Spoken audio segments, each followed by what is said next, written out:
Então, eu quero falar nessa live sobre economia compartilhada, também conhecida como economia colaborativa ou economia da ociosidade. Eu não sei se vocês têm percebido, se já pararam para pensar sobre isso, né? O quanto de uns anos para cá, nas últimas 2 décadas principalmente, né? O quanto a humanidade tem vivido tempos de maior abundância. Eu digo assim, no sentido de que hoje as coisas estão um pouco mais fáceis, no sentido de que para você ter as coisas, para você usufruir das coisas, você não precisa ser rico. Antigamente, certas coisas você só poderia fazer, ou você só poderia ter se fosse muito rico, né? Mas hoje em dia não. Com o advento da internet, com a popularização da internet e da economia compartilhada, é possível você usufruir de muitas coisas que seria talvez impossível para algumas pessoas nesse momento poder usufruir, né? E isso tudo realmente é por conta da economia compartilhada. Mas o que é então a economia compartilhada?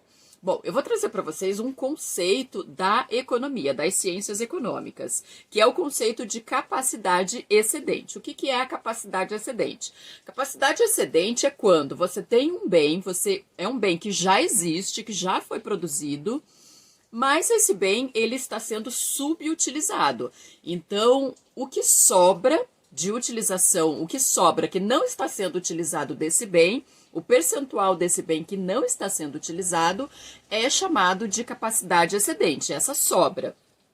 E aí é que entra a economia compartilhada. Ela vem para dar utilização a essa sobra, a essa capacidade excedente, né, a esse excedente do bem que não está sendo utilizado. Então, deixa eu dar um exemplo que fica mais fácil de você entender.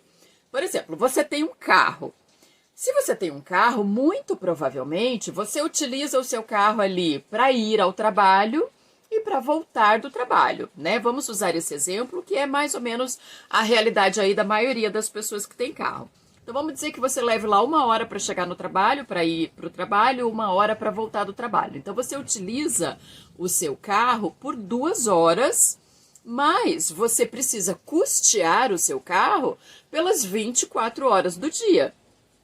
Então, se você usa o seu carro por 2 horas durante o dia, mas você precisa custeá-lo por 24 horas, você está utilizando o seu carro por menos de 10% do tempo que você precisa custeá-lo. Todo esse tempo que sobra, essas 22 horas que você não está efetivamente utilizando o seu carro, que ele está estacionado lá parado, né, no estacionamento do seu trabalho ou guardado na sua garagem, ele está com capacidade excedente, ele não está sendo utilizado. E é aí que entra a economia compartilhada. Eu estou dizendo que você não deve ter carro por conta disso? Não. Claro que até seria, né, dependendo aí da tua situação, como eu falei na live da semana passada, seria a forma mais econômica de você viver, seria viver sem carro. Claro, se na sua realidade aí é cabível pensar de viver sem carro, mas não é isso que eu estou falando. Aqui nessa live, a gente não vai falar sobre a possibilidade de você viver sem carro. Contando que você tenha sim o seu carro aí na sua realidade, você utiliza aí o seu carro por essas 2 horas que eu exemplifiquei, as outras 22 horas, você teria a opção de, por exemplo, colocar o seu carro no aplicativo Uber. Eu não estou falando para você se tornar motorista do Uber. É uma possibilidade também, mas não é esse o exemplo que eu quero trazer. Quando eu digo para você colocar o seu carro na plataforma do Uber, e aí isso é uma coisa que a maioria das pessoas não sabe. Quando você se cadastra no Uber para ser motorista de aplicativo, não necessariamente você precisa ter carro. E você pode colocar o seu carro lá na plataforma, mas você não precisa estar na plataforma. Então, como é que funciona? O aplicativo, ele vai juntar pessoas que têm carro, né? Tipo, o carro da pessoa com pessoas que querem dirigir. Então, por exemplo, eu tenho um carro que fica aí 22 horas ocioso, eu só uso o meu carro 2 horas por dia. Nessas 22 horas que o meu carro fica ocioso, de repente, durante o dia ali que ele ficaria estacionado lá no meu trabalho, ou durante a madrugada que ele ficaria na minha garagem guardado, eu posso colocá-lo no aplicativo Uber. E aí, um motorista, por exemplo, ali um pai de família, aí nessa situação de pandemia aí que a gente está vivendo, perdeu o emprego, precisa fazer renda, mas ele não tem um carro. Ele sabe dirigir, poderia trabalhar dirigindo no aplicativo, mas ele não tem um carro, muito menos tem dinheiro para adquirir um carro para poder trabalhar. Ele se cadastra na plataforma e ele vai dirigir o meu carro. Então a plataforma une a mim, que coloco lá o meu carro, que tem o carro, une o motorista, ou seja, os dois ganham, né? O motorista não tem o carro, vai dirigir o meu carro, eu tenho o carro, não estou utilizando, não quero trabalhar como Uber, como motorista de aplicativo e coloco lá o meu carro. Aí você veja, são 3 pessoas ganhando. O motorista, que vai dirigir e fazer renda extra, a pessoa que tem o carro, que estaria com esse carro só gerando custos, mas ele vai estar gerando uma renda extra, e a pessoa que vai utilizar o aplicativo, né? O usuário do aplicativo que vai utilizar o serviço vai gastar muito menos. Então, são 3 pessoas ganhando. É um ganha, ganha, ganha.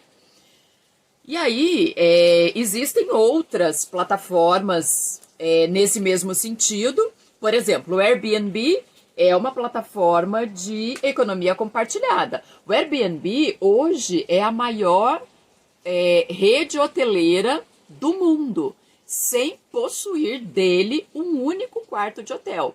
Então você pode cadastrar o seu apartamento, você pode alugar o seu apartamento no Airbnb, ou você pode alugar um quarto na sua casa pelo Airbnb, fazer uma renda extra aí com o bem que você já tem. De repente você tem lá um apartamento, uma casa de 2, 3 quartos, usa somente um, pode alugar o outro, fazer uma renda extra, ou por exemplo, uma casa ali de veraneio, uma casa de praia, uma casa de fazenda, de chácara, que você não utilize o ano inteiro, você pode alugar no Airbnb por um período, casa de praia principalmente, né? Porque quem tem casa de praia, se você for colocar no papel ali na ponta do lápis o quanto você utiliza a sua casa de praia, se você for somar, se você utilizar muito, você utiliza ali uns 2 meses. E aí esses outros 10 meses do ano, você pode, de repente, claro, provavelmente você não vai conseguir alugar os 10 meses, né? Permanecer com a casa alugada por todo o período, mas 2, 3, 4 meses que você alugue ali já é uma renda que você está fazendo, né? Então a economia compartilhada funciona assim. E aí você tem toda sorte de aplicativos que você consegue fazer. Por exemplo, um outro aplicativo que é muito bacana é o aplicativo da Bike do Itaú. A Bike do Itaú, ela aluga bicicletas, você pega a bicicleta num ponto, pode utilizar ali o dia inteiro e deixa a bicicleta num outro ponto, aí uma outra pessoa que está por ali que quer a bicicleta, pega a bicicleta, enfim, você não tem nem a obrigação de pegar a bicicleta e devolver depois no mesmo lugar. E a Bike do Itaú, ela tem preços bem, bem baratos, então sai muito mais em conta você, de repente, utilizar a bicicleta do Itaú do que comprar uma bicicleta para você.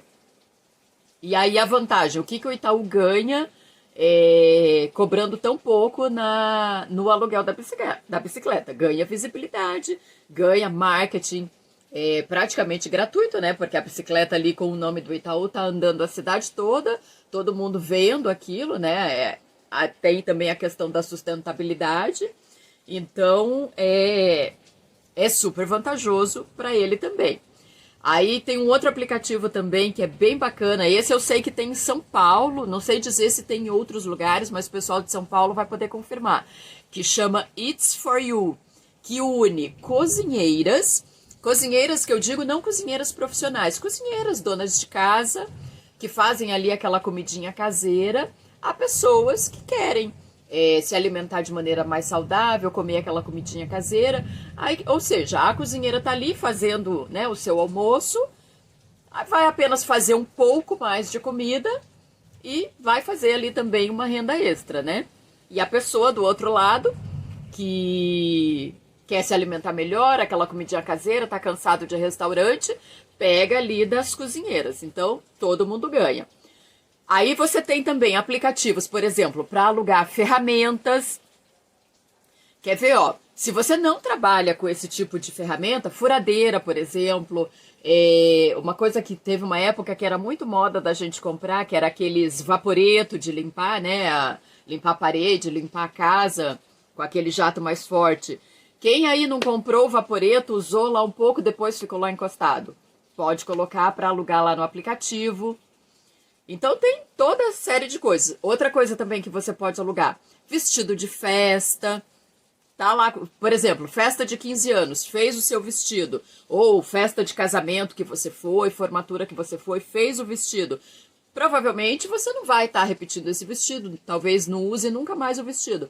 Aluga, você pode alugar umas 3, 4 vezes, claro, depois de um tempo que você segue alugando, ele pode ter algum desgaste, e aí ele aluga umas 3, 4, 5 vezes, depois vende, faz uma renda. Muitas vezes você paga lá para fazer o vestido ali uns R$ 2.000, aluga ali umas 5 vezes. Se você não conseguir tirar o dinheiro do vestido, uma metade do dinheiro do vestido que você tire, aí quer dizer, você pagou R$ 2.000 no vestido, tira 1.000 alugando, depois você pode vender o vestido ali por uns 300, 400, vai tirar quase todo o preço do vestido que você pagou. E a pessoa que está alugando vai estar alugando um vestido super bonito.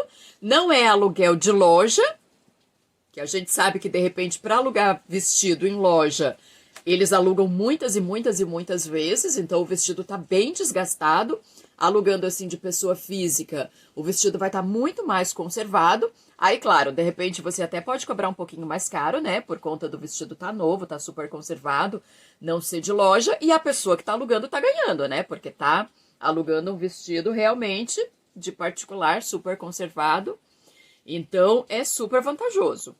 E uma outra forma também, muito, muito bacana, o pessoal que tem escritório, que precisa, né, ali de um escritório ali pro pessoal que é empresário, enfim, aí profissional liberal que precisa de um escritório, aí com toda essa situação que a gente está vivendo, de repente queda de demanda, você tem a opção de substituir o seu escritório, que você tem toda uma série de custos, né? Porque a gente sabe que para você manter um escritório não é simplesmente alugar. Tem toda a infraestrutura que você tem que manter, internet, condomínio, tem uma série de gastos. Aí qualquer problema que dê, às vezes você tem que parar ali sua atividade para resolver ali probleminhas do dia a dia de escritório, né? E muitas vezes você não está tendo demanda para atender todo esse gasto.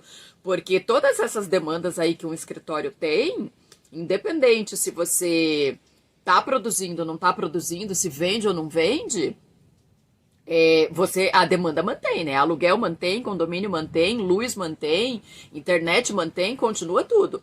E aí uma outra opção é você passar a trabalhar no sistema de coworking. O que é o coworking? Coworking é por exemplo, você tem lá uma sala grande que você faz vários escritórios. Então, uma pessoa faz os vários escritórios, vamos dizer, coloca ali 10 salinhas num espaço maior e aluga para as pessoas. Então, por exemplo, eu sou advogada, aí eu tenho poucos clientes, eu não tenho a necessidade de ter um escritório, de manter toda a estrutura de um escritório. Mas aí, excepcionalmente, que eu preciso atender um cliente, eu não vou atender o cliente na minha casa. Então, o que eu faço? Alugo o espaço do coworking, vou lá, atendo o meu cliente com toda a infraestrutura, simplesmente vou, pago o aluguel por aquele período que eu preciso. Não preciso me preocupar com nada, condomínio, internet, qualquer problema que dê, não sou eu que vou ter que largar os meus afazeres para resolver. Tá tudo ali, tudo tranquilo. Aí, você não precisa alugar assim por dia, como nesse exemplo que eu tô dando. Você pode, de repente, alugar por mês. Normal, você tem o seu escritório ali que você trabalha todos os dias, aluga ali a salinha por mês, vai sair muito mais em conta do que você manter o escritório. Ou se você não tem realmente essa demanda para ter um escritório o mês inteiro, aluga, de repente, meio período, uma semana, enfim. Veja aí conforme a sua necessidade, mas estude essa possibilidade, que com certeza vai te trazer muito menos trabalho, né, de ter que administrar ali o escritório e vai sair muito mais barato. Nayara está comentando, praticidade é vida, sem dúvida. Além de tornar a vida muito mais leve, muito mais prática, sai muito mais barato, né? Então, meu povo, aqui eu quis trazer para vocês algumas possibilidades. Bora virar nossa chavinha para ganhar um extra. É isso mesmo. É bem essa questão mesmo, né, Nayara, de virar a chave, porque muitas vezes a gente não sabe, a gente não se dá conta. Aí, por exemplo, dá uma vasculhada aí no teu guarda-roupa, na tua cozinha, na tua despensa, um monte de coisa que tem ali, de repente, só tomando poeira, que você pode colocar num aplicativo desse e fazer uma renda. E aí, quer dizer, você está ajudando uma pessoa que, de repente, eu preciso fazer um furo na minha parede. Aí eu não preciso, né? Eu sei fazer um furo na parede, eu não preciso chamar de repente uma pessoa só para fazer um furo na parede, não preciso comprar uma furadeira só para fazer o furo na parede, vou lá e alugo a furadeira de uma pessoa que tem aí a furadeira que tá aí só tomando poeira na despensa, né? Então realmente é um sistema que todo mundo ganha. Quem precisa do serviço, da utilidade, enfim, do produto, ganha, porque vai pagar muito mais barato. Quem tem, ganha, porque vai fazer uma renda extra.